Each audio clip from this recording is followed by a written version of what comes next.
Okey, baik, kita dengarkan satu petikan hadis. Muka surat 411 ya. Nah, ni bagus ni untuk kita apa ni uh, cek apa yang telah Allah anugerahkan ni. Terima kasih orang Johor, Kefli. Terima kasih. Okey, baik. Hadis yang ke-26, surat 411. Bismillahirrahmanirrahim. Sayyidina Shaddad bin Aus radhiyallahu anhu berkata, saya mendengar Rasulullah SAW bersabda, Allah SWT berfirman, apabila aku timpakan ujian dengan musibah, sakit dan lain-lain kesusahan ke atas salah seorang daripada hamba-hambaku yang beriman dan dia memuji aku kerana redha, maka aku akan memerintahkan para malaikat, tulislah segala ganjaran amalannya yang baik sebagaimana yang bisa kamu tulis semasa dia sihat. Subhanallah. Tengok Allah ni punya sayang. Itulah kita kadang tak tahu apa yang Allah nak beri. Kadang nampak kita ni ada dugaan sakit, susah ni. Allah tulis ni.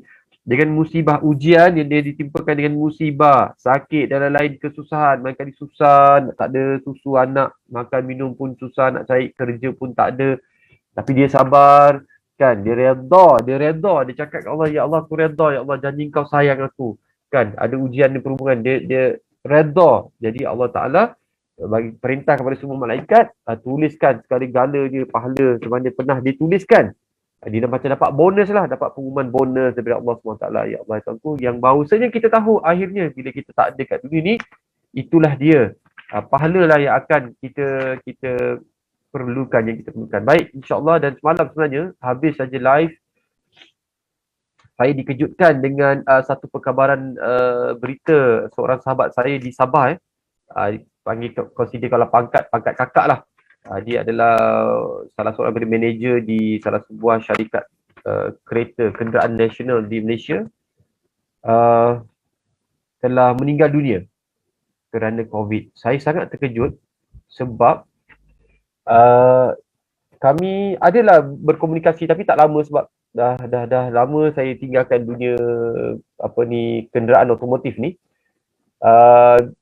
Seingat saya kebaikan ini luar biasa. Dia ni belum Islam Dia ni belum Islam. Adik-beradik dia semua belum Islam juga, wallahu alam, tapi saya tahu dia belum Islam. Nama dia Julia.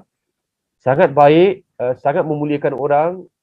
Jamu, kalau kita datang ke tempat dia memang dipastikan jamu makan, beli hadiah untuk anak-anak saya dan sebagainya. Maksudnya dia sangat menghargai, sangat menghormati persahabatan atas dasar persahabatan. Dan dia telah pun pergi dan sangat terkejut. Saya sangat terkejut, saya rasa macam wow, saya telefon kawan-kawan semua dan sebagainya kan. Itulah dia, kadang ujian-ujian yang menimpa kita tanpa kita sedar, kita tak tahu bahawa anytime kita akan pergi. Jadi kadang saya terfikir, ya Allah, kalaulah tiba-tiba kau panggil aku balik, ada tak orang-orang yang pernah aku kecam, pernah aku kata, pernah aku keji, yang pernah aku viralkan, yang pernah aku forwardkan mesej-mesejnya yang dia tak redha, barangkali dia tak tahu. Allah, macam mana aku nak minta maaf kat dia. Itu kadang saya terfikir kan, kita pun adalah terbuat salah dan sebagainya kan. Sejak tu daripada saya berfikir, Allah, benda-benda yang perlu kita jauhkan lah kan. Dan cukup alhamdulillah pagi ni saya nak mulakan dengan terus kepada soalan kepada Bonda. Kita ada dah 3 soalan. Assalamualaikum Bonda. Waalaikumsalam warahmatullahi wabarakatuh. Bonda, tahniah, banyak feedback, kelas tu luar biasa. Bonda mengajar macam nampak lecturer. Betul-betul memang mengajar yang betul-betul. Ambil pen, ambil kertas. Bonda pakai iPad iPad nanti Bonda tunjuk sikit. Tak sabarlah Bonda ni. Masya Allah. Baik Bonda, jadi kita mulakan dulu dengan soalan-soalan boleh Bonda Boleh. Sebelum kita bersama dengan Abang Adam. Okey Bonda, soalan daripada seseorang yang menamakan dirinya sebagai hamba Allah. Ya. Assalamualaikum Bonda, hidup saya ni dari kecil banyak trauma. Dan trauma yang teruk sangat dan malu nak cerita. Bagaimana nak saya luahkan Bonda? Sebab saya banyak mengikuti macam-macam kelas untuk melalui ilmu, tapi saya masih rasa diri masih tak boleh nak letting go. Trauma ni saya sangat teruk, tapi saya memang malu nak cerita. Wallahu alam, saya rasa pun ada baiknya tak perlu cerita. Kalau ianya mengaibkan, simpan saja. Tapi dia nak tahu macam mana cara dia nak letting go Bonda. Okey, bismillahirrahmanirrahim. Assalamualaikum warahmatullahi wabarakatuh. Allahumma salli ala Sayyidina Muhammad wa ala ali Sayyidina Muhammad. Okey, Bonda dah tak sabar nak mengajar. Bonda terus bagi the formula terus. On screen ke? Okey, is everything on screen now? Sekejap, kita tengok. On screen kan? Ya, saya sekat. Okey, tak apa. Okay, so benda faham yang Bonda selalu share dengan you all. Yang peristiwa lalu ialah benda dah berlaku pada benda tak bismillah. Bismillahirrahmanirrahim. Assalamualaikum warahmatullahi wabarakatuh. Salli ala Sayyidina Muhammad wa ala ali Sayyidina Muhammad. Rabbi shrah li sadri wa yassir li amri wahlul 'uqdatam min lisani yafqahu qawli. Rabbi yassir wa la tu'assir wa tamin bi khair. Ini doa Tok Gun Aziz selalu baca sebelum dia mula penceritaan apa-apa saja. Okey, selalu Bonda share dulu you all peristiwa campur dengan respon bersamaan hasil kehidupan. Betul? Dan peristiwa tu takdir Allah, benda yang dah berlaku, past, dah berlaku, yang kita tidak ada kawalan dan semua dengan izin Allah. Campur dengan respon kita bersamaan hasil kita. Baik, kalau kita pergi pada timeline, benda dah berlaku mungkin masa kita kecil. Mungkin kita umur 3, 4, 5 tahun. Benda tu sangat melukakan kita.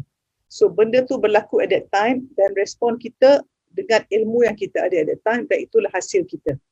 So kalau kita macam Mr. Adam, Abang Adam ni dia memang master, he's trained in this timeline therapy, trained in bawa orang untuk betulkan what happened in the past. He's trained in that, ya. Bonda pun belajar benda tu tapi Bonda tak expert sangat lah. Bonda buat untuk diri Bonda tapi nak ajar orang tak boleh sangat. Alif tu Mr. Adam and Aniah can do it. Dia master practitioner NLP. Bonda biasa saja. Tetapi Bonda nak you all faham that formula. So Bonda yakin yang bertanya ni dah faham. You tak boleh ubah dah. But now how to choose your response. Okay? Dan menentukan hasil kita. So Bonda kalau dah ni kata Alif. Kalau dah share screen cakap ya. Okay, so dia beberapa emosi yang kita ada. Bila kita ingat balik apa berlaku, kita akan rasa pedih. Itulah yang pegang dalam kita punya subconscious mind. Sebab subconscious mind kita ni dia based on our belief system, memory kita, pengalaman kita, cara kita proses. Tetapi Bonda nak cakap macam ni. Whatever happened to you, kalau you buat this mechanism di mana you go back masa zaman dulu dan fikir balik. Okay, yang berlaku masa tu pedih, aku tak boleh ubah dan aku punya pengalaman, interpretasi makna aku beri itu masa akal aku umur 5-6 tahun. Aku rasa aku tak boleh buat apa-apa, memang aku kena macam ni dunia. That was your thinking, akal yang Allah beri ataupun ilmu masa at that time. But now, kita dah besar dah. Kita dah adult dah, macam pengalaman, dah dapatkan macam-macam. So, kita kata macam ni. Ya Allah, ya Tuhanku, Engkau yang mengizinkan. Alif, kalau skrin dah boleh cakap ya. Engkau yang mengizinkan benda ini berlaku. Engkau mengizinkan benda ini berlaku. Engkau juga yang mengizinkan mencabut daripada hatiku. Luka-lukaku ini Engkau yang mengizinkan. Sebab itu Bonda nak sharekan satu formula yang Bonda belajar daripada produktif Muslim ya. Yang Bonda sebut sebelum ni, Bonda kata event, peristiwa, campur respon, pilihan raya kita bersama hasil kehidupan. Tetapi Bonda nak tambah mungkin more Islamic in the sense that apa-apa yang berlaku tu semua dengan izin Allah. So Bonda nak share dengan you all this formula. Cuba you all tulis Talib Talib tahu tak dalam hidup ni apa membezakan niat dan goal setting? Banyak kalau kita dengar motivator barat dia kata what is your top 10 goals, top 100 goals. Bonda nak tanya Talib, kalau Bonda kalau Talib niat buat goal setting dapat pahala tak? Goal setting tak kot. Tapi niat Niat dapat. Ada. Jadi hari ni Bonda nak kenalkan you all IDA kita. IDA kita. Apa tu IDA Bonda? Oh, siapa nama Ida kat tangan mesti happy kita lah tu kan. Ida Yusof. Bonda ingat Ida Yusof. IDA maknanya gini. IDA intention niat. Dah boleh Okey, tengok sini. So, tengok Bonda bagi formula sini niat, intention. Ya, inilah intention kita. Niat kita. Ni dapat pahala. Okey? Ini proses ialah natural law. Apa yang ada beri dapat yang Bonda kata tu kan, buat baik dapat baik, hujan, semua yang sunatullah yang Allah beri.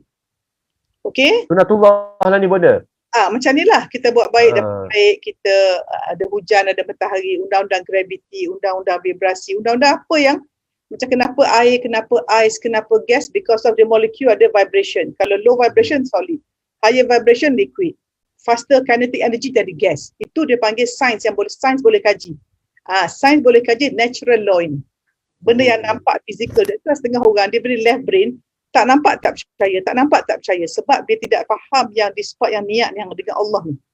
Orang yang hidup dengan Allah, dia bukan logik saja sebab akal kita tak terbayang syurga macam mana pahala.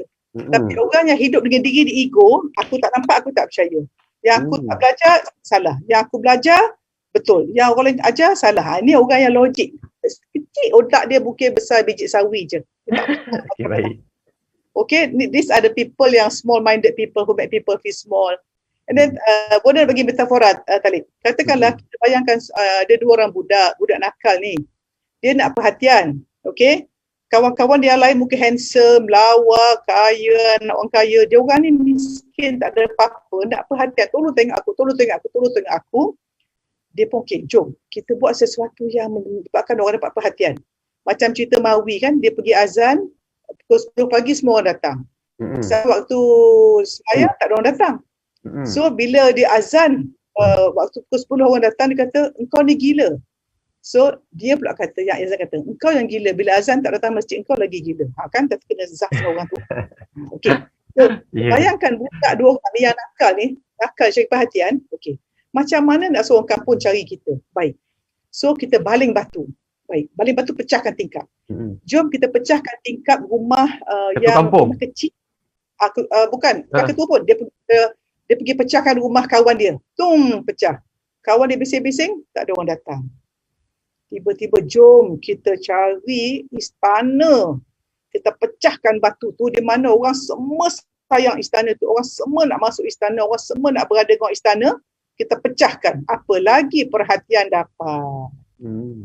Itulah metafora kita. Bonda nak cakap siapa-siapa di sini yang ada big intention untuk memperbaiki ummah. Kalau kita dapat gangguan dan sebagainya mana, itu something yang Bonda kajar malam ni. How? 10 tips macam mana kita nak hidup bahagia dunia akhirat. Ini pun Bonda beri sikit, insyaAllah. Kadang orang kata, macam mana nak bulletproof life? Tenang aja. Deep sea living. Itu yang Bonda nak share satu-satu malam ni, 10 tips insyaAllah. Tapi Bonda ini kelas yang Bonda kata masuk malam ni adalah maksudnya kelas PMC Plus 6 Ultra batch keempat. Dan ini bukan kelas PMC lagi, maksudnya ini adalah on top of it, betul tak Bonda? Betul. Itulah Talib Bonda ni, perangai Bonda ni kan. Always, I believe in life, kita mesti buat 3 perkara. Yang pertama, sangat jujur. Yang kedua, layan orang lebih baik daripada kita nak dia layan. Maksudnya kalau orang jahat kat kita buat baik kat dia. Dan yang ketiga, go extra mile. So orang masuk batch 4 tak expect kelas 3 ni, tapi Bonda tahulah tak sabar nak suruh budak-budak tu belajar, nak suruh momentum. So Bonda dah ajar principle, core thing, so that bila dia masuk PMC tu, zoom, best. Okay, so banyak orang selalu procrastinate, so Bonda nak buang sifat buruk dulu sebelum masuk kelas. Maknanya macam ni lah, nak masuk kelas Bonda muka tengah comot tu, Bonda nak bersihkan dulu. Okay, dah faham dulu. So perhatikan formula ini, bila kita ada intention, kita tahu ada prosesnya, itu yang kita, so niat itu, dia punya free will kita punya decision, betul? Lepas tu proses kita punya action. Campur dengan izin Allah, kita punya doa. Itu hasil kita. So, bila kita faham ini Talib, kita ada macam ni. Kita niat, itu kita choose. Betul? Lepas tu proses, kita action.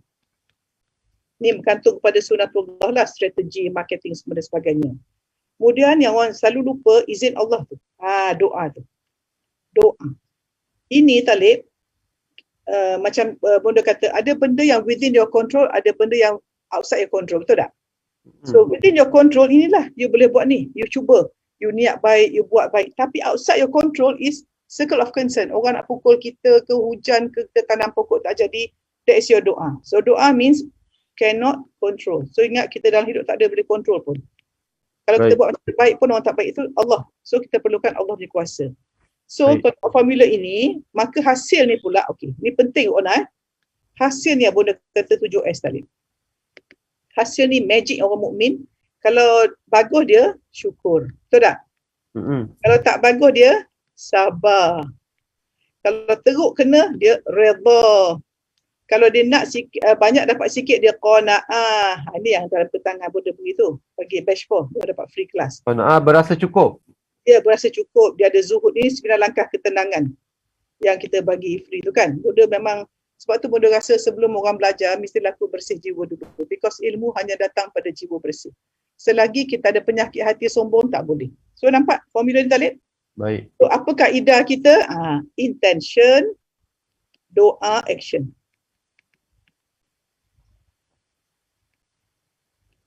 Niat. Ini ida tu. Okey. Yes. So intention ni dapat pahala, betul tak? So buatlah 100 niat, jangan 100 goal. If you niat 100, walau you tak sempat nak pergi umrah, nak pergi umrah anak-anak semua, niat everyday, dapat pahala. Doa satu kehambaan dapat pahala. Doa satu ibadah. Ini amalan soleh. Ya Allah, you all. Kalau jaga Ida ni, hey, you have no time to be worried or sad. You are so focused on jaga hati intention, bergantung pada Allah, your body just move towards good. Itulah yang Bonda rasa tak sabar. Okay, be ready everyone. Please come class tonight. Tengok betul-betul sebab after 24 hours Alif akan turunkan dia. Bonda nak pergi laluan. So bagi yang bertanya soalan tu you all, okay, now we apply this formula pada yang soalan tadi. Okay, so trauma tu dah berlaku. You nak buang payah. So pasang niat, ya Allah ya Tuhanku, aku ingin menjadi. So dia niat ni ada dia. You want to be, you want to do, you want to have. You nak jadi perubahan diri, you nak buat yang proses yang lebih baik dan you nak dapat sesuatu. So bagi yang bertanya ni, Bonda rasa you kena fokus on be. You nak jadi orang memaafkan, orang yang melihat segala negatif sebagai satu kekuatan, dan proses itulah yang perlukan kita healing, kita masuk kelas, cari circle yang baik. Jadi malam ni Bonda akan beritahu you all apa beza antara seorang yang sebagai tukang kebun dengan seorang pembina rumah. Yang mana you all lebih tenang, yang mana you lebih let go, yang mana hidup dengan Allah. Okay? Itu analogi lah. So Bonda itu analogi dia. Yes. Baik. Dan kita dengan izin Allah, kita doa. So I understand, we understand your pain. So seolah-olah macam ni, macam Ustaz Hadi kata semalam, kalau dalam hati kita penuh kemarahan, benci, dendam, sakit hati, rasa sedih, rasa murung, rasa jadi mangsa, itu macam najis dalam balang. So you masuk ilmu, tapi kotor juga. So you have to cleanse. Itu dari segi Islam dipanggil pembersihan jiwa dengan taubat, memaafkan, minta maaf. Kita tazkiyatun nafs, kita jihadun nafs. So kena buang semua dulu, itu barulah kita masuk ilmu. Itu yang Bonda, yang before masuk kelas ni, Bonda bagi yang this cleansing dulu, comok-comok buang, then you become beautiful person untuk ilmu ilmu. Wallahu'alam. Bonda tak sampai belajar dengan Adam dengan Aniah ni. Baik, kita ada dua soalan kita akan simpan untuk esok. Yeah. Jadi soalan tu kita akan KIV untuk besok. Siaran seterusnya kita nak bersama dengan Abang Adam dengan juga Dr. Aniah, insyaAllah. Assalamualaikum. Waalaikumsalam. Jadi apa khabar? Mana Abang Adamnya? Waalaikumsalam. Dah dengar suara dah.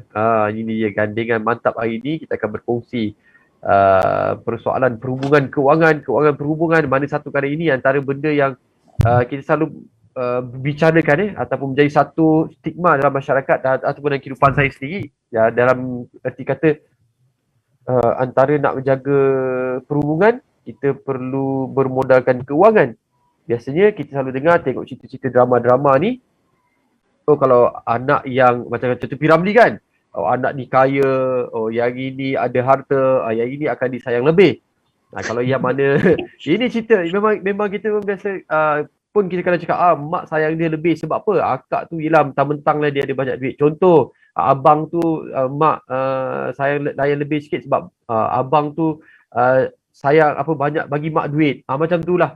Kadang-kadang kita itu antara persoalan. Tapi hari ni apakah tumpuan kita nak berikan? Jadi kita nak semua beri perhatian. Sebenarnya dalam perhubungan kewangan ni melibatkan rumah tangga juga, adik-beradik, mak ayah, kawan-kawan, anak-anak, semua terlibat. Dalam kewangan ni pun Ustaz Adi ataupun penceramah-penceramah pun biasa berkongsi, pergi umrah perlukan kekuatan kewangan, pergi haji pun perlukan kekuatan kewangan. Tapi adakah kewangan ni diperlukan dalam segala aspek? Hari ni akan kita dengar dua orang yang seorang tu memang cekap bab pengurusan kewangan ni, menguruskan syarikat sebagainya. Dr. Aniah pun sebagai ibu menteri dalam rumah tangga pun menguruskan kewangan. Hari ni kita gabungkan dia orang. Nampak dia duduk kiri kanan saya kan? Tak, dia duduk dekat-dekat. Dia duduk jauh-jauh sikit. akan membicarakan tentang kewangan. Mungkin Abang Adam boleh mulakan dulu untuk sesi kali ni. Apa objektif kita nak belajar hari ni? Assalamualaikum kepada semua sahabat-sahabat, kepada Cik Talib, kita ketua kelas, kepada ibunda Dr. Prof Muhayya, dan juga kepada isteri duduk jauh ni. Dekat mana? Dekat bilik yang sebelah lah. Okey, baik. Dengan Kaisan, just in case kalau dia menangis ke, Oh kan? betul juga itulah ibu. Dia kena standby tu, saya cakap Menteri Dalam Negeri. Dia kena memantau semua. Talib sihat Alhamdulillah, syukur ya Ahmad. Masya-Allah. So, TV Al-Hijrah today? Tak ada, hari ni tak bertugas. Actually kita orang ni sangat nak share benda ni pun secara tak langsung datang daripada Dr. Tania sendiri. Sebab beliau kan expose to mungkin ramai yang tengah mengalami kesulitan ke apa-apa, kan. Jadi Abadam nak bagi laluan kepada Dr. Tania dulu. Oh bagusnya. Okey, ladies first. Ladies first, and top ini datang daripada beliau, bukan Abah Adam. Okey. Mungkin kita boleh mulakan dengan Dr. Ania bagaimana nak apakah kaitannya hubungan dengan kewangan? Adakah ianya topik ini dia menjadi satu persoalan sangat baik? Adakah kita berhubungan sama manusia ataupun hubungan kita dengan kewangan? Macam mana yang Dr. Ania nak sentuh ataupun nak kongsikan sekarang? Okey, bismillahirrahmanirrahim. Assalamualaikum kepada Encik Talib, husband saya dan juga warga 7am. Okey, first of all saya tergerak untuk panggil untuk talk about this sensitive issue kan, pasal kewangan, especially kita tengah MCO, memang ramai orang yang mengalami kesulitan dalam kewangan, dan termasuk juga kita punya company, kita punya family life, memang banyak adjustment yang kami lakukan untuk sustain. Dan benda ni dia sebenarnya bukannya nak cerita pasal sekarang. Saya nak cerita kisah macam mana saya punya ignorance ataupun ketidaktahuan tentang kewangan ni yang telah menyebabkan dalam kehidupan saya masa saya tengah belajar, masa saya tengah mula-mula bekerja dulu, memang tak tahu langsung pasal kewangan. Sebab bila kita belajar dekat macam dulu kan ada kemahiran hidup, kita belajar pasal debit, kredit, apa semua yang account, yang basic account. Itu memang kita tahu macam mana nak kira duit, macam 10 tolak 2, RM8, things like that. Tetapi tentang apa kita nak buat dengan duit kita, apa yang kita punya awareness memang tak ada. So macam saya kan Encik Talib, saya nak berkongsi macam mana yang saya lalui ni dulu pun, sebab saya harap para pendengar mungkin ada yang macam situasi saya dan macam mana kita nak shift mengatasinya. Yang nak mengatasinya. Macam saya dulu, saya pergi masa saya belajar medical school dekat Mesir, saya mendapat tajaan scholarship daripada Petronas. So bila scholarship ni diorang akan bagi setiap 6 bulan. So bila macam bila the first 6 months yang dapat tu, kita dapat, actually dia bagi tu untuk tahan sampai 6 bulan. Tetapi saya punya tak tahan sampai 6 bulan, tak cukup. Sebab bila dah dapat, you are not alone, Dr. Ania. Exactly. Bila dah dapat duit tu, saya dah fikir okay nak beli tu, nak beli ni, dah tak ada perancangan, dah tak nampak dah hujung tu macam mana. Dan yang menjadi pelik pula, ada kawan saya yang dapat the same amount, dia boleh simpan duit, pergi holiday, pergi London semua. Cik, kenapa? Macam mana ada duit pula dapat the same amount? Dan bila tanya, dia orang tak dapat support daripada keluarga. Macam saya pula, Encik Talib, masa dah dapat, dah bulan ketiga dah call dah ayah. Ayah ni punya duit dah ni kan, dah habis. So ayah saya pun masukkan duit untuk support kan, sebab dia pun risaulah anak dia dekat overseas tak ada duit kan.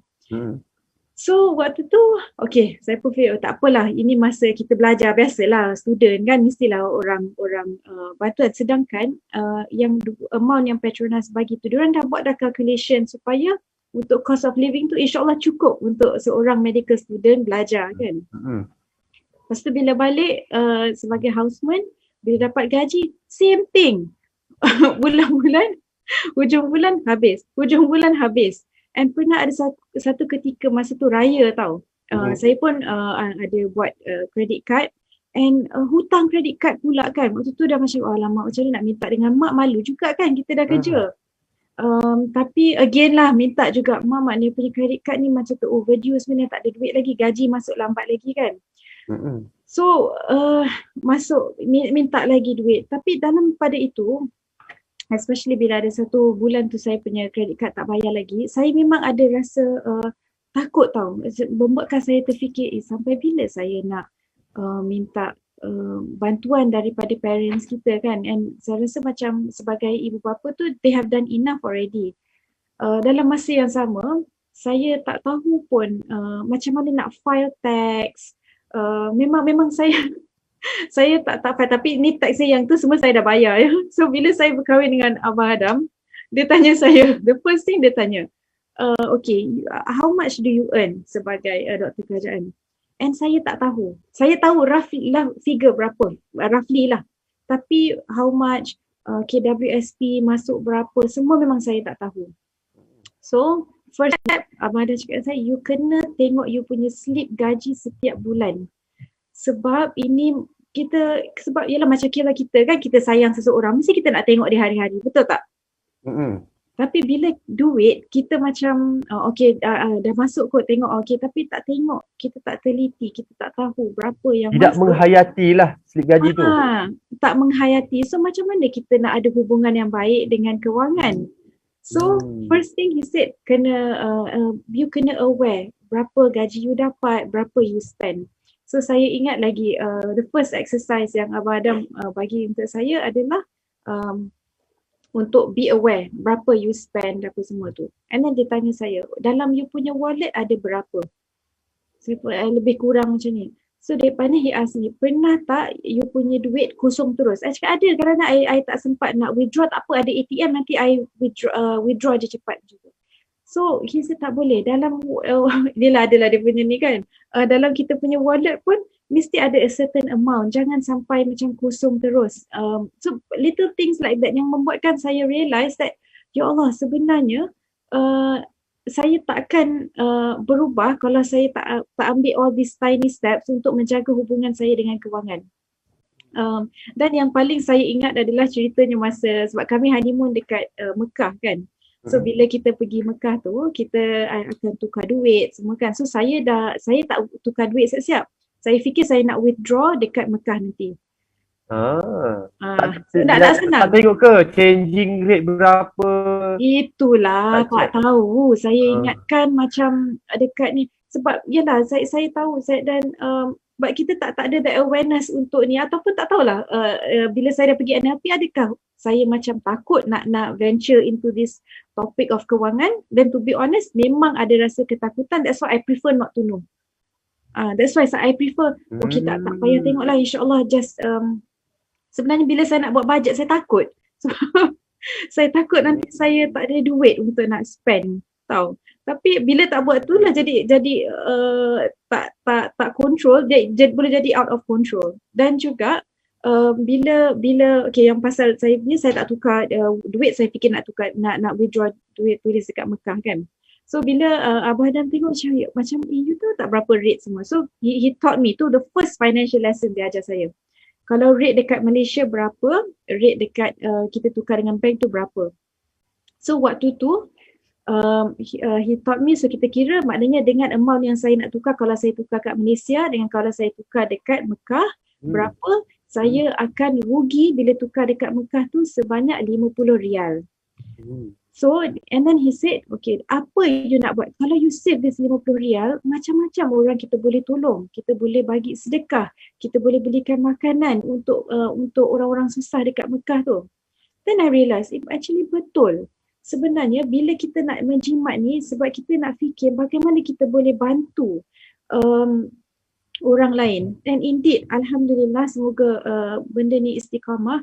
Dan bila saya start become aware dengan duit yang saya ada, saya punya gaji berapa, saya punya spending berapa, and Alhamdulillah, I get to sedekah even more.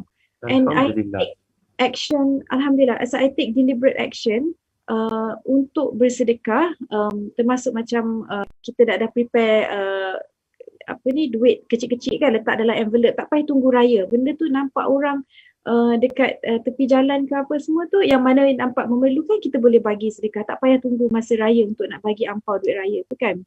So ini adalah cara-cara, and it amazes me, sebab saya pun fikir, mula-mula ingatkan macam kalau kita tengok duit nanti kita jadi yelah tamak kan dia kira duit je nak banyak on our hand. Tapi tak, sebenarnya dengan bermulanya kita ada financial awareness, insya-Allah kita dapat sustain kita punya kewangan, and kita boleh memberi lagi kepada orang. And also of course bila dah jadi ibu ni, saya nak juga anak-anak saya tahu this ilmu kehidupan, sebab saya tak tahu sampai bila kita punya yalah finance ni macam mana kan. So itulah kisah saya, kenapa saya cakap dengan Abang Adam, jom talk about this. Betul. Very good sharing. Saya tengok ramai sangat yang berkongsi. Dia kata Masya Allah, apa yang Dr. Ania cakap tu sebenarnya samalah seperti yang mereka lakukan, apa yang mereka lalui, tapi tak tahu nak bercakap dengan siapa, nak bincang dengan siapa kan, pasal duit ni kan. And then kita pun tahu sekarang ni kita sedang melihat bahawasanya satu kempen bendera putih sedang pun dijalankan seluruh Malaysia, Alhamdulillah. Jadi saya rasa saya nak menyerulah dalam yang menonton ni, andai kata anda ada cabaran dan sebagainya, jangan malu naikkan bendera putih, insya-Allah. Daripada mereka yang nak menghulurkan bantuan, tak payahlah dah pergi ambil gambar dan sebagainya kan. Sangkut je beg plastik bantuan tu atau beli beras tu kat pintu pagar.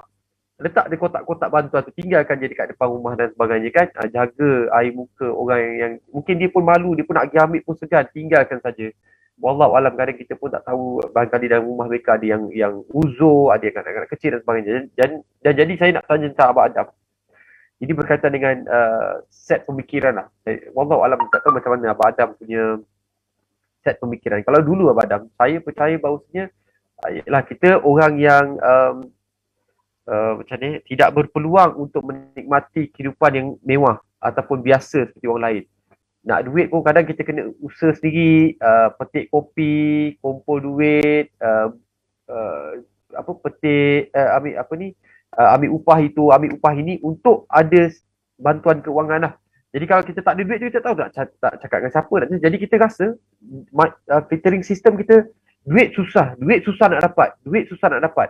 Adakah itu akan kata orang tu menjadikan kita terlalu berkira-kira, terlalu takut dengan kewangan, dan bila kita dah dewasa ni, bukan kita sebab berkira-kira, orang yang cermat tentang kewangan ni adalah orang yang dia tahu menguruskan rezeki dia, macam tu. Adakah itu pandangan saya tu betul ke ataupun macam mana Abang? Perlu tak diperbaiki perkara tu? Bismillahirrahmanirrahim. Good question, Talib. Okay, I think Abang nak buka cerita dulu untuk menjawab soalan Talib tu so that we can understand how some people mungkin lebih celik, some people mungkin kurang celik dan sebagainya. Okay, is that okay? So, berbalik kepada dengan Dr. Ania punya cerita ni, actually Abadam rasa topik ni, initially Abadam punya pandangan, I thought everyone should understand this, you know. Secara naturalnya Abadam rasa semua orang dah tahu topik ni. Tapi bila Abadam, even with orang yang mungkin dapat matematik plus ke, you know, kat universiti dapat plus ke 3.97 ke apa-apa GPA ke kan, I actually saw this issue masa Abadam dah kerja, Talib, you know, and I'm very fortunate Abadam exposed in a company yang sangat fokus on financial literacy. So which means Abadam punya knowledge tentang kewangan ni bermula bukan dekat sekolah ke, universiti ke. So it's a combination of my life, maksudnya pengalaman hidup yang macam Talib cakap tadi, hidup susah contohnya. And then how do we learn dari segi praktikal untuk kita mempunyai kesinambungan dalam hidup. Bagaimana kita mempunyai kesinambungan dalam hidup. Jadi perkara pertama yang Abadam belajar tentang konsep kewangan ni ialah, I always see my mom, beliau ni macam sangat celik. Macam mana beliau mampu membayar hutang daripada my father, my father kan. So I was very exposed early in the morning that kita selalu kesempitan tau Talib. Yang mana in a way it has created fear, you know. Fear as kita cakap banyak dalam kita punya 7 AM emotion yang Abang selalu kupas ni. Fear merupakan salah satu emotion yang agak deep, toxic in a way if kita tak manage, ya. Dan Abang juga pernah kaitkan tentang meta programs, away dan juga towards, ke depan ataupun kita away, betul tak? Jadi kalau fear ni, of course kita punya action plan ataupun okay, Abang ulang lagi sekali, minta maaf sangat kalau Abang cakap topik agak pernah ulang sebelum ni. 1, 2, 3, 4, 5. Number 4 ialah action plan. Number 5 ialah hasil daripada action plan ataupun tindakan kita. Jadi dia bergantung kepada nombor 3, betul tak Khalid? Kita selalu cakap kalau nak tengok 5, tengok nombor 4, tengok nombor 3, tengok nombor 2, tengok nombor 1. Okay? So apakah nombor 5? Hasil kehidupan. Apakah nombor 4? Tindakan, ataupun habits, ataupun apa-apa yang menunjukkan kita membuat sesuatu. Ya? Dan dia datang daripada kita punya emosi. Apa-apa yang kita buat semua datang daripada emosi, ya. Emosi happiness, emosi takut, emosi seram dan sebagainya. Kalau seram kita lari. Kalau takut tak nak buat. Kalau motivated, nak tak sabarlah nak besok nak buat. Kalau macam Talib ni, kalau nak jadi pengacara dekat TV Al Hijrah, tak sabar nak pergi tu, you know. Like that, right? So number 2, dia datang daripada pemikiran yang wujud daripada filtering ataupun benda yang sangat deep dalam kita punya mindset, ataupun nombor 1, unconscious mind. Jadi berbalik kepada topik kewangan ni, dia wujud nombor 3 takut sebab dah tengok dah, my mom struggle, my mom tengah membayar hutang tak habis-habis, you know, and then kais pagi, makan pagi, semua ni dia akan wujud dekat kita punya mindset, nak tak nak dia dah terbenam dalam kita punya filtering. So secara tak langsung dia memang akan memberi impact kepada masa depan kita ataupun present moment kita sekarang ni. Macam yang Talib tanya tadi. So harap dah menjawab soalan Talib tu ya. Baik. Dan bila kita dah nampak hasil kehidupan kita sebegitu, apakah tindakan yang harus dilakukan? Jadi berbalik dengan Abang Adam ni, it's not like I just immediately pandai kewangan ke. No, it is not. It is an investment yang beberapa tahun datang daripada kesedaran. I'm not moving forward in my life. Contohnya dari segi kewangan tu tak pergi ke mana-mana. Setakat cukup je lah. You know. So setakat cukup tu I really practice that semasa membesar daripada dah sedar dunia ni, daripada orang kata 7 tahun sehinggalah umur 12 tahun dekat estate tu. Where every day 5 sen, 10 sen pergi sekolah, makan apa yang ada. And then from teenage dah mula nampak that okay, if I continue to be like this, there's nothing that I can do. Sebab contohnya masa Abang Ana dekat sekolah menengah, I do not have books. I cannot go to tuition sebab tak ada duit. You know? Dan kita pula dibesarkan dengan keadaan tak suka meminta. My mom always tell you this, jangan meminta. You know? We always have to work. You know? So that is another belief. So from there, Abang Adam sengaja selalu mengajar, memberi tuition masa sekolah, masa dekat high school ataupun sekolah menengah, memberi tuition. So dah dapatlah income. Dah dapat income tu membeli buku. Still tak cukup sebab there's no access, kan? So I'm sharing this dan I can understand ramai yang mungkin faham benda ni juga sebab I'm sure everybody mengalami perkara yang sama, kan Talib, kan? Jadi masa kat universiti tu pun oh my god Talib, dekat first semester tu sangat perit tau. Sebab I have to pay quite a big amount of money. Tak ingat saya ingat Abang Adam dekat 1,000 lebih. Walhal 1,000 lebih tu kalau satu semester untuk zaman sekarang ni kacang putih lah orang kata, kan. Sebab you know private university dah berapa dah beratus ribu, you know. So kalau government university 1,000 lebih untuk bayar satu semester, it's actually masya Allah, it's murah. Sangat murah, but it was tough untuk Abang Adam. Faham? Sebab Imam dengan kerja restoran, you know, Abang Adam pernah cerita kan, dia buat 3 shift semua tu. So ini first time anak dia kena masuk sekolah ataupun kena masuk universiti yang perlu memerlukan pada ketika itu dia agak besar Talib ya. But my mom has it tau. I macam terkejut tau. How you know. Dan Abang Adam pernah cerita kan, dia bayar rumah tu cash, setinggan tu 5,000 dia pergi bayar cash. Lepas tu eventually dia beli flat kalau kita duduk setinggan Talib, alhamdulillah kita akan upgrade kepada flat bila setinggan tu dibuang, what is the word mereka demolish. What is that word in bahasa Melayu? Runtuhkan, diruntuhkan, diperbaiki kawasan rumah tu yang mana dia orang runtuhkan, lepas tu dia orang bina flat. Faham. Restructure balik, dibangunkan semula lah. Dibangunkan semula. Ya betul, thank you. Dibangunkan semula dengan membina low cost flat, kan? Baik. So at that time, kena bayar 25,000 Talib. And my mom, Masya Allah, bayar cash Talib. Dia tak pinjam, dia tak, ya Allah. And my awal dewasa dalam 20-an masa tu. Subhanallah, luar biasa. She's a wonderful magic woman. Yelah, so Abada macam mana dia buat benda ni? So then tiba-tiba all my unconscious mind timbul tau. I always remember kalau dia ada duit ada dalam tilam, ada dalam almari. Sebab tak ada bank kan, she doesn't understand the concept of banking kan. Yelah, orang yang mungkin butuh huruf pada zaman tersebut tanpa bantuan anak, Masya-Allah, menyimpan duit dekat plastik. So she is that capable of a woman. That's why Abadam kata she is very smart lah. Nak compare dengan Abadam ni, yalah kita belajar je. So, Abadam cakap sekarang ni, Abadam always cakap dengan my staff, apakah perbezaan antara kita dengan ibu bapa kita? Mungkin kita hanya mempunyai tiket dalam pekerjaan dengan degree yang dinamakan scroll kehidupan tu kan. Baik. Tetapi orang dulu-dulu semua Masya Allah mempunyai ilmu kehidupan. Jadi my mom dia tak ada pun diploma, degree ke apa ke kan, besarkan anak sampai 10 orang. Betul. And bila my mom, so my first question is I see that my mom mempunyai kemampuan untuk bajet dengan sangat teratur. Walaupun dia tak ada Excel, dia tak ada paper, dia cuma menggunakan akal dia. Dan Abang Adam nampak bila dia jual nasi lemak tu, masa ketulan, dia congak cepat tau Talib. Tak ada kira, tak ada kalkulator, semua cocok dia. So itu datang daripada pengalaman berpuluh-puluh tahun, hidup dalam kesusahan, hidup dalam situasi kais pagi makan pagi, tetapi hidup dengan bertujuan untuk memberi anak dengan anak-anak semua makan dan memberi semangat untuk mencari innovative solution tau. Solution secara inovatif untuk membayar hutang.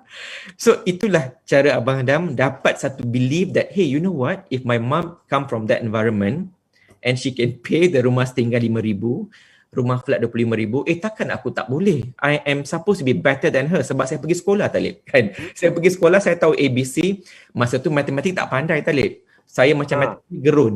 Sebab kita dibesarkan dengan belief matematik is tough. Like nak tak nak, kalau kita punya kawan yang kata matematik ni susah tau. So kita akan percaya. Do you believe it kalau Abang cakap benda ni Abang jujur tau. So Abang masa tu in a very high fast-paced company, sangat fast-paced, yang memerlukan Abang kena pandai membuat analisis setiap kali. Kalau tidak, Abang akan ketinggalan jauh dalam pekerjaan. So nak tak nak, masa tu Abang cepat berilmu. I go and invest my brain dengan GMAT. GMAT ialah Graduate Management Admission Test kalau nak masuk Ivy League University. Kan Abang pernah cakap, kononnya nak masuk Harvard dulu tapi tak capai. So I really practice GMAT. Yelah sebab masa sekolah menengah tak pandai matematik. tak invest time in mathematics masa tu. So yang lampau tu dah lampau. So I just said no, I have to make a change. So first thing first, cara Abang memperbaiki celik kewangan ni, satu, datang daripada pengalaman hidup, melihat kesusahan dan kena membuat keputusan bahawa I cannot stay in the same way. I do not want to pay hutang. Nampak tak meta program is away. Ada orang towards pleasure. Ada orang away from the pain. So Abang away dan dia menghasilkan emotion apa Talib? Emotion fear. Tapi fear tak bagus sama Adam kan?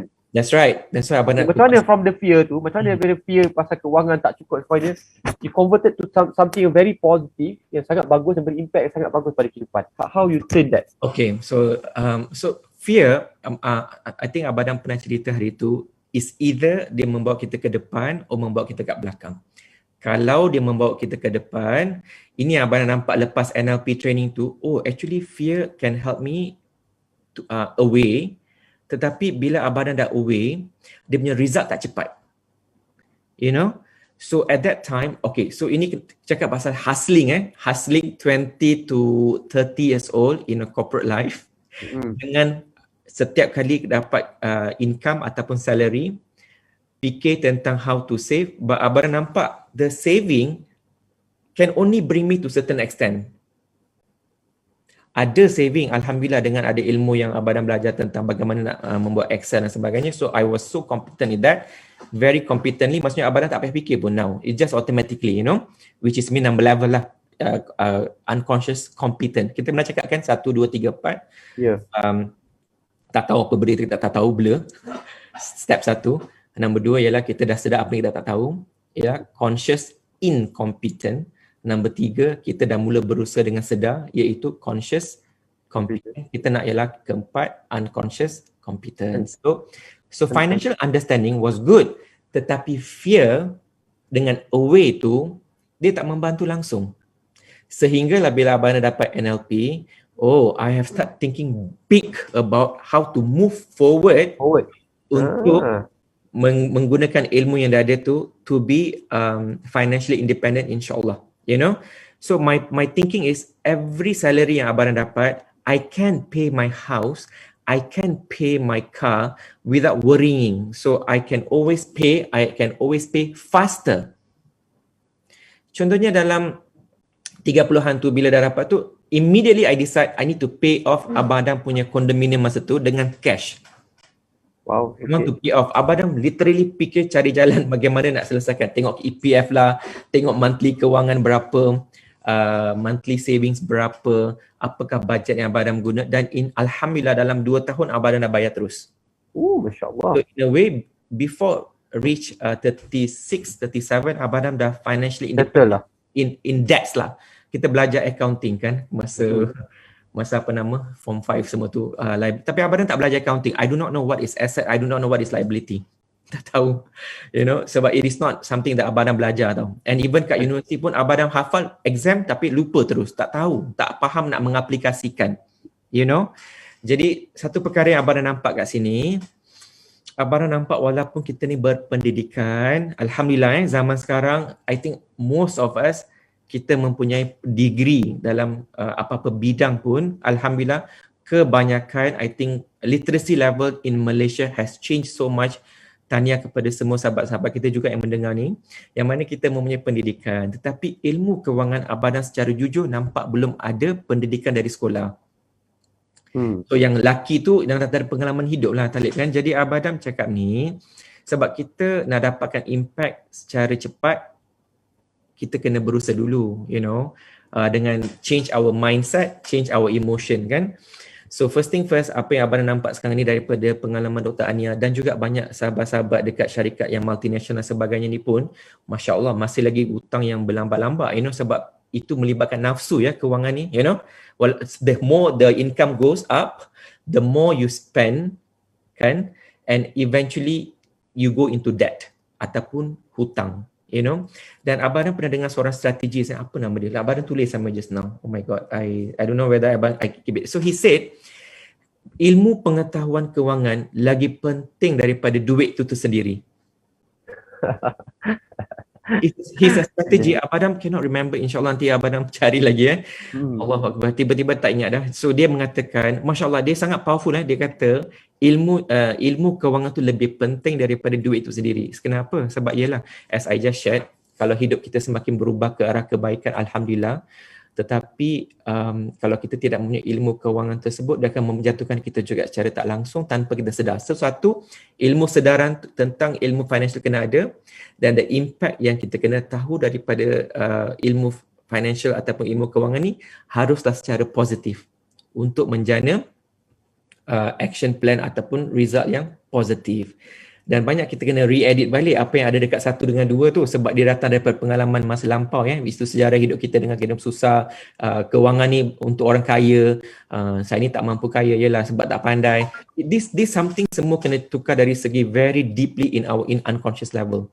That's why sebagai NLP trainer ni, Abang Adam dah mula praktiskan benda ni dengan anak-anak sendiri.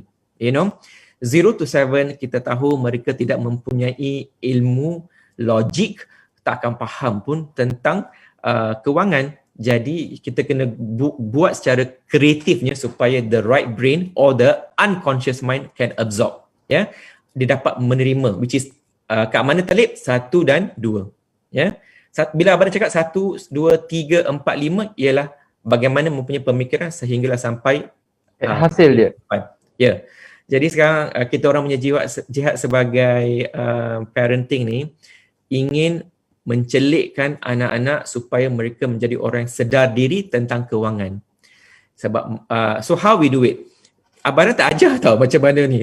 Abang tak ajar, oh you have to save money semua tu. Tak adalah, you know, dia orang takkan faham pun. So kita tunjuk, sebab kita tunjuk through our actions, dia akan go into their unconscious mind. Satu, kita orang sentiasa fokus tentang sedekah. Sedekah kepada orang yang susah. Caranya macam mana? Contohnya bila kita driving ke apa-apa, kita siapkan angpau-angpau dengan ada RM10 ke RM5. Niatnya untuk memberi pada orang yang tengah memerlukan. Kita tak tahu sampai orang tu memerlukan ke tidak, tetapi kita memberi dengan menunjukkan keikhlasan tu datang bukan tengok orang tu susah sangat baru kita bagi.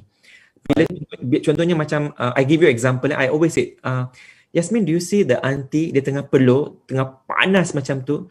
Apa kata Yasmin, go out for a while, do you think you can go through the heat and do the work? Maksudnya tengah sapu sampah. Selalu kita nampak orang yang ni, orang-orang yang macam tak silap badam, selalunya ialah orang daripada negara asing, Indonesia ke, yang kerja dekat MPSJ ke, PJ ke. Kerja sapu sampah, kerja kat luar, berpanas-panas tu. Tutup muka sampai sok panas, kat tangan semua tutup, panas Talib. Bayangkan tangan panas, lepas tu tutup lagi, lepas tu basah badan dia kan. And I said, you see all these people, what is the intention of having a lot of money in your life? Meta program towards ke away? Abang dah mula implant Abang dah mula imprint, kita nak ada duit banyak sebab kita nak membantu sebab ramai kat dunia, ramai susah ramai sangat. Kita lah kat Malaysia ni mungkin kita kurang nampak, tetapi kat luar negara ke mana-mana, Masya Allah ramai. So satu, kita nak imprinting secara kanan, bukan logik tetapi menunjukkan apa yang ada, so dia dapat terima benda tu tanpa dia mungkin tak akan faham lagi sekarang. It's okay. So dia nampak the parents continue to membuat. Memang dalam kereta tu akan nampak angpau-angpau yang banyak kita dapat masa raya daripada bank kan, sometimes tak habis pun. So kita gunalah benda ni, you know. So bila orang yang terima tu pun dia suka Talib, nampak cantik kan, daripada dapat cash. Contohnya kalau kami pergi mall, kami akan nampak anti-anti yang contohnya macam bawa the machine ke yang kemaskan toilet ke apa, pergi bagi. Supaya orang tu pun rasa dihargai, you know. So these are all about love, you know. Love very early untuk kita mendapat wang. Okay. So lepas tu, bagaimana nak celikkan? Does it make sense? It's good. This is very important, Abadam. Sangat penting. Apa yang kita nak tinggalkan kepada anak-anak kita. Ya, kita mungkin boleh tinggalkan anak kita mungkin kerja very hard. Ya, betul, kita nak anak kita ada, oh at least dia ada RM1 dalam akaun dia supaya dia tak susah macam aku. Of course, semua orang nak macam tu. Tapi the most important thing adalah apa yang Abang Adam cakap. It's not duit tu, ya penting, tapi pengurusan keuangan itu lebih penting. Ada orang ada RM1, sebab saya semalam, saya pun selalu ikut IG quotes yang berkaitan dengan entrepreneur, financial management. Dia tunjuk ada seorang pelakon tu terkenal, kalau saya sebut semua orang kenal dia kat overseas.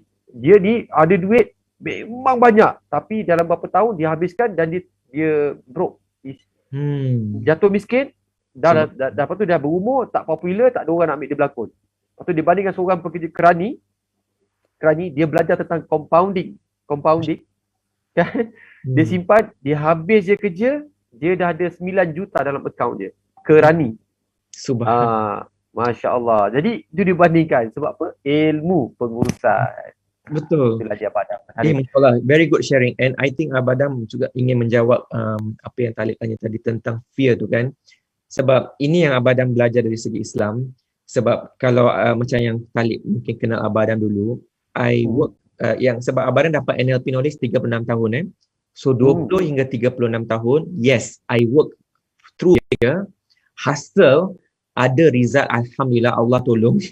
Tetapi dia tak membawa abang jauh, you know. So I have to change my meta program kepada towards. Apakah towardsnya ialah insyaAllah rezeki sentiasa akan ada. Dan rezeki tak semestinya hanya datang dari segi wang ringgit. Rezeki datang dari segi kesihatan, celik akal, masih boleh baca Quran, masih lagi mempunyai iman. Itu semua rezeki yang sangat besar ya. Dan the reason why I'm sharing this, sebab celik kewangan ni hasil yang kita dapat daripada changing our mindset tentang segala aspek kehidupan, terutamanya emosi. Emosi best, kita mendapat impact best. So kalau kita dalam sekarang keadaan darurat contohnya Talib, yes, sangat jelas memang nampak benda tu, ya. Dan memang orang akan rasa tertekan dan kita nampak nauzubillah sangat-sangat menyedihkan, ya. Jadi ecologically secara orang sebagai orang yang tahu benda ni dah pernah hidup susah dan sebagainya, we need to always memberi. We need to always memberi supaya ecologically, Abang dah cakap NLP ecologically ni sekejap, dia ecologically bukan antara kita dengan diri kita, kita dengan orang yang kita sayang sahaja. Kita kena tengok orang yang lebih luar daripada lingkungan hidup secret dan juga private life. Kita kena go into public life. Satu, memberi ilmu, cara 7am, it is also memberi, membantu.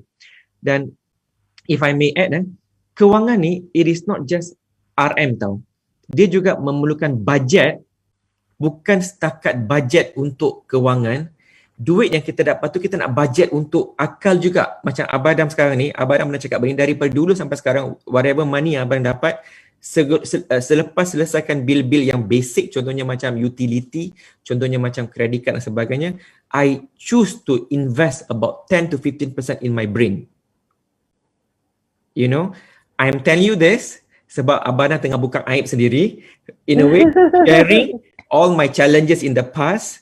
I tengah buka secret I. How do I keep my financial strong untuk invest in my brain, you know, dengan ilmu.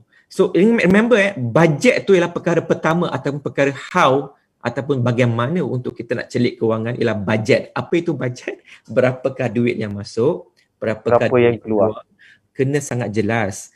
Kalau kita dapat RM100, kita spend RM150, itu maksudnya blur. Okay? Blur yang mana menyusahkan diri sendiri, masuk alam hutangan, lepas tu bayangkan kita kena bayar semua hutang-hutang tu dan menyusahkan orang lain. You know? Masya Allah. Menyusahkan macam mana, Talib? Sebab bila kita hidup macam my mom go through kan, saya cuma boleh bayangkan selain nak memberi makan kepada anak-anak, dia punya pain emotionally untuk membayar hutang orang lain. Faham? So kita kena sedar, budgeting nombor satu proses untuk how to be celik kewangan. Sedar berapa yang datang, berapa yang keluar. Please utamakan sedekah dan juga ilmu selain makanan dan juga benda-benda seperti billing. Sebab itu kita mempunyai influence untuk mengurangkan billing-billing mengikut kita punya income.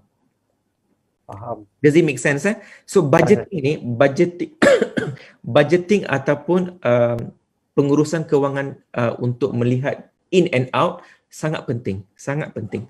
Sangat penting dan saya sarankan dalam income yang datang tu, please, mungkin orang tak pernah fikir benda ni, budget untuk ilmu, budgetkan untuk sedekah ataupun zakat. Itu semua sangat penting dalam kehidupan ni. Itulah saya kata towards, metaprogram towards. Abang cakap jujur, Abang tak tunggu every month untuk bayar zakat. Abang akan bayar pada awal tahun, Abang akan bayar pada last 10 days, especially Ramadan, sebab nak dapat pahala. You know, Abang dah start practice ini selepas memeluk Islam lah, you know, obviously. Dulu tak tahu pasal zakat semua tu. Of course ada sedekah. Bukan cakap yang I ni baik, no. Sebab ini hukum Allah. The more you give, the more you get. Okay, so the way I nak menggandakan tu, I punya logic thinking ialah untuk masa last 10 days, just give away all the zakat immediately. Sebab masa tu walaupun tak dapat lagi income. Padahal tak dapat lagi income. I have not gotten the income for, say for example, kita punya Ramadan katakan April, May contohlah ataupun March ke. I tak nampak lagi daripada Jun sehingga December income I macam mana. I just have to yakin pada Allah, ada je. Dan I always focus more untuk zakat. Sebab itu ialah hak untuk orang yang susah. Masya Allah. Hak orang susah, bukan hak Abang Adam. Itu duit kena bersih ya Allah. You know. And kedua, pastikan sedekah tu jangan tunggu Ramadan aja lah. Sedekah tu harus sentiasa. So zakat, sedekah, ilmu, makanan dan sebagainya. Masya Allah. Kita terbalik ni. Makan dulu. Oh yang lain. Baik, so I want to move to Dr. Hania kan. Dr. Hania, okay, apa yang Abang Adam kongsi ni, benda yang berlaku dalam kehidupan tapi kita tak nak menghadapi. Macam contoh macam ni. Kewangan ni dia adalah sangat rapat dengan kehidupan kita. Topik ni sangat bagus sebab dia hubungan kewangan. Bagaimana kita melihat yelah hari ni kita tak boleh nafikan siapa yang bersetuju dengan saya, boleh komen setuju. Bagaimana kita melihat kadang-kadang kerana kewangan, kerana duit, kita dengan kawan kita boleh tak bertegur sapa. Kan? Mungkin kerana duit kita dengan sahabat baik kita tak betul sabar. Sebab apa? Pinjam, lepas tu yelah kita pun nak minta, kita pelik memang saya tak tahu siapa pun berlaku, orang yang meminjam kadang dia buat tak tahu buat dia boleh enjoy. Lepas tu orang yang bagi pinjam ni relax je aku tengok dia ni, janji hari tu nak bayar buat tak tahu buat dia pergi enjoy dengan kopi mahal, pergi tunjuk pergi wayang, geram kan. Jadi tak pasal-pasal perhubungan terpisah. Berbaloikah kita nak hilangkan perhubungan tu kerana keuangan? Okey. Jadi my next question, mungkin ada masa ni minta izin sikit lagi. Saya tahu saya baby kecil tu apa yang si Uncle Talib tanya ni mama aku ada time dengan mama aku. Okey, sikit je mama ni Dr. Ania. Okey. Faham tentang keuangan, okey, itu dah berlalu. Sekarang ni tentang celik keuangan, ya kita nak belajar, tapi kesedaran tu. Celik keuangan adalah urusan masuk filter, okey ni masuk ni RM2 keluar ni, itu adalah celik keuangan. Tapi kesedaran tu, buatlah macam mana pun 3 hari mungkin give up lah. Sebab apa? Tak ada kesedaran tu. Okey, apa yang Dr. Ania belajar barangkali dengan Abang Adam tentang kesedaran tu, kena istiqomah. Keuangan ni betul, nanti semangat ni kejap lagi ni, semua semangat ni tulis. Saya bagi 3 hari, lepas tu tak mana buku tu, duit kau ke mana, kau pun ke mana. Tapi nak kesedaran, nak istiqomah tu macam mana? Okay, that's a very good question. Sebelum tu saya nak jawab sikit pasal Encik Talib cakap pasal kalau nak pinjamkan duit ni kan, nak bagi orang pinjam. Saya kalau ada orang yang memang akan ada kenalan yang akan minta tolong, bantuan semua tu, dan kadang dia minta amount yang ya Allah, kalau saya bagi, kita pun ada komitmen diri kita sendiri. So, apa yang saya buat, saya akan bagi amount di mana yang bagi saya rasa selesa. Dan bila dia bayar, Alhamdulillah. Dia tak bayar, Alhamdulillah. Kita redha. Kita redha. So, benda macam tu sebab macam betul Encik Talib cakap kan, kita akan rasa geram kan. Macam tengok macam mewah je kan. I thought you nak pinjam duit macam tu. Saya pernah bagi pinjam dekat orang. Tapi memang jadi sakit hati. So from there I learn, actually I nak bagi amount yang masing-masing selesa kan. Sebab sebenarnya menjadi satu aib kan orang nak minta bantuan. So saya rasa tak best kalau tak tolong. So kita bagi yang just right. Betul. Macam tu juga dengan tips. Ya, macam sedekah juga. Bagi saya bila kita dah macam rezeki lebih, kita punya sedekah pun kena lebih. Kita bagi amount yang rasa sakit sikit. Ini saya dengar daripada seorang ustazah tu, dia bagi sakit sikit. Maknanya tak boleh lah kalau macam kita dah millionaire, you sedekah RM1, you tak rasa benda tu. Mungkin you sedekah dalam ampau tu, instead of RM10, you bagi 100. Sebab dia kena ada dia punya ratio yang bagi rasa macam sakit sikit. Itulah yang faham. Berbalik kepada soalan Cik Talib untuk nak rasa nak rasa konsisten. Satu, kita akan by nature kita akan go towards pleasure. Betul tak? Macam kita nak makan makanan sedap. Tak ada orang nak makan makanan basi sebab tak best. So first of all, kita kena ubah persepsi kita terhadap duit apa yang kita nak buat ni, kewangan ni adalah benda yang best. Benda yang akan membawakan kita progress. So sebagai ibu, benda tu dia start benda kecil-kecil aja. Macam saya cakap tadi, yang apa yang saya lalui dekat 8 tahun lepas masa baru-baru kahwin tu adalah satu, aware sahaja. Tak payah buat apa-apa. Just mungkin kita tengok dalam wallet, baby start dengan tengok slip gaji. Berapa yang keluar, berapa yang potongan KWSP, berapa allowance yang kita dapat semua.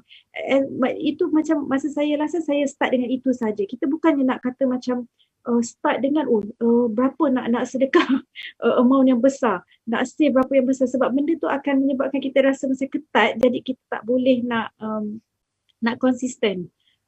Lepas tu mungkin kita boleh mula dengan berapa kita spend, keluarkan bil, tengok air berapa, bil Astro berapa, bil internet berapa. Just mulakan dengan itu sahaja. Tak payah nak dream big. Kita just mula-mula stepnya adalah kita aware dengan yang kita punya sekeliling ni berapa, and then they start with little things. Then since Abang Adam sebut pasal his mom, saya belajar banyak daripada ibu mertua saya tu. Masa dulu kita orang akan pergi pasar sama-sama setiap hari Sabtu bila saya tak bekerja. Kita orang akan pergi pasar. Cara beliau nak pilih tomato pun, saya ambil dalam bakul tu, saya ambil, kan kita pilih sayur sama, saya ambil dia letak. Saya ambil dia tengok dia letak. Saya macam sebab saya main ambil aja tau. Nampak betul. Tapi dia belik, pastikan kualiti dia bagus. So Dan sebab apa dia nak tahan lama, mungkin 3-4 hari kan? betul. Bagusnya. Roti, kalau nak dia dekat rak roti tu, dia tengok yang gardenia tu bila yang paling lama sekali nak expire. So benda-benda kecil macam tu menunjukkan kita hargai kita punya rezeki. Maknanya jangan main ambil aja. Dan termasuk juga dalam peti ais kena cermat. Saya ada juga belajar pasal cermat ni daripada arwah nenek saya, bonda punya ibu kan. Arwah almarhumah Haji Ainul. Kalau siapa tu boleh kita sedekahkan Fatihah. Beliau adalah seorang yang sangat cermat, dan sampai dia paling pantang adalah buang rezeki. So saya rasa kalau kita kita tengok dalam kita punya kehidupan harian, macam mana dengan makanan. Macam saya dalam peti ais, saya memang akan makan makanan semalam. Kalau saya nak pergi kerja, saya tanya bibi, lauk apa yang ada? Oh, ada ayam kicap. Okey, bungkus saya bawa pergi kerja. Saya memang akan tu. Dengan anak-anak pun, apa makanan selagi dalam fridge tu ada, habiskan dulu. Saya tak, memang naudzubillah, saya tak suka sangat buang rezeki. So kalau kita orang makan dekat luar, kalau ada lebih, memang kita orang akan bungkus. Dan saya tengok ramai kawan-kawan bila kalau kita pergi makan kan, kita makan nasi tak habis, dia buang macam tu je. Saya ya Allah, sedih sangat bila kena buang makanan sebab kita cari rezeki. Nak dapatkan makanan, lepas tu bila ada kita buang juga. So selain daripada tu, kita tengok rezeki lain juga, makanan, sayur-sayuran yang dalam fridge dah nak busuk-busuk tu, jangan sampai macam tu. Sebab tu saya dalam in my life, saya plan nak masak apa supaya beli barang groceries tu untuk just nice. Kita tak nak overspend yang sebab itulah sampai terbuang. Dan juga and of course, kita tengok barang dalam rumah kita, mana yang kita beli clutter. Saya ingat satu quote yang pernah baca, dia kata clutter was once money. Your clutter was once money. Sekali lagi? Clutter, C-L-U-T-T-E-R, maknanya barang-barang yang bersepah ni, it was once money. So katakanlah macam kita punya mainan ke baju ke apa yang bersepah-sepah, cuba kita tukarkan benda tu dalam wang ringgit. Dia adalah duit dan kita biar je dia merata macam tu. So maknanya kita tak hargai duit tu. Sebab tu actually benda macam kesedaran kewangan dia bukan duit. Dia adalah tentang kita punya rezeki. Macam mana kita manage kita punya rezeki. So sebab tu kalau macam saya cakap tu, kesimpulannya adalah first increase the awareness. Tengok apa yang gaji yang kita dapat, tengok kita punya slip bila dapat tu, ya Allah alhamdulillah. Dan juga saya pernah belajar daripada seorang milenial di Jepun. Dia setiap kali bila dia nak bayar sesuatu, dia akan cakap terima kasih dekat duit tu.